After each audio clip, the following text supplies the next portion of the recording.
Hey, this is Patrick Carman, and I recently got an email from Rachel and Jackie, who are presenting at Yelsa, and I'm excited for them to be doing that. They're going to be talking about transmedia, and apparently they would like for me to comment on that. So, hey, here I am.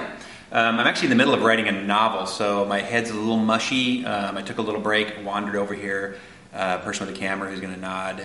Yeah, this is the guy. They don't really nod when they do that. You know, they just kind of, it's just the camera's nodding. Or it's okay, so on to the questions. There were about half a dozen questions they had for me, but honestly they kind of came down to just a couple of things which fall into two categories, one of which is how does this stuff actually get made, and the other is sort of revolving around this idea of how do these projects fit in to the current landscape for publishing. So I'm just going to do it that way as opposed to answering all 6 questions. So the first one, how do these projects get made? So let's start by really very briefly looking at a few of these. So one of them is Dark Eden. This is actually a book and an app, so you can either read it as a book or you can get the app and you can consume it that way.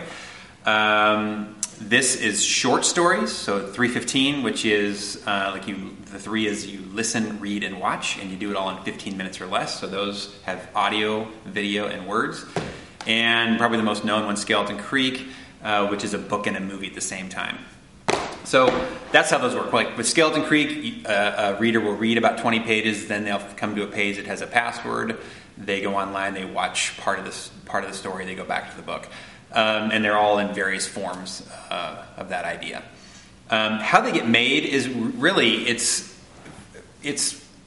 kind of complicated. I usually go through and write the entire story, so I'll write the whole book. I'll write an entire Skeleton Creek book, and in the places where I feel like I want to put a little movie, a video, what have you, I sort of outline what that's going to be in very brief terms. So I'll take maybe a couple of paragraphs and say, okay, this is what the video is going to be.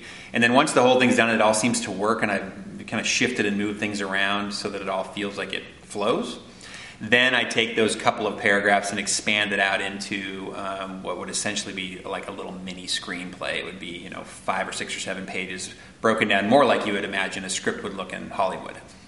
And from that point, wow, it gets really time consuming because we have to hire actors, director, to go out on location and scout stuff. We have to do shoot the whole thing, bring it back, edit it, special effects, put in whatever we want to put in that way, and then hopefully end up with a 2 or 3 minute video times 9 videos in one of these projects that actually holds together and helps to move the story along. So it's very complicated, and it's actually kind of time consuming. Now there are a lot of ways you can do this. If you're somebody who wants to try this, you can make a video like this video and make that your video. It doesn't have to be as elaborate as I make these.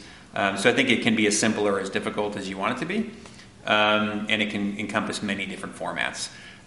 So to the question of where these things fit, I mean, I have done probably 25, 26 books so far, and maybe a third of those have multimedia in them. So I guess what I would say is this. The book is not going anywhere. This isn't any different than, TV, radio, movies. New things come along and the old things don't vanish. I think there's, in fact, more of a place for traditional books than ever right now. It's one of the last sort of places that we can go and young people can go where they have to focus on just one thing and it really sort of totally engages their imagination. So I think traditional books are here to stay, and I love traditional books.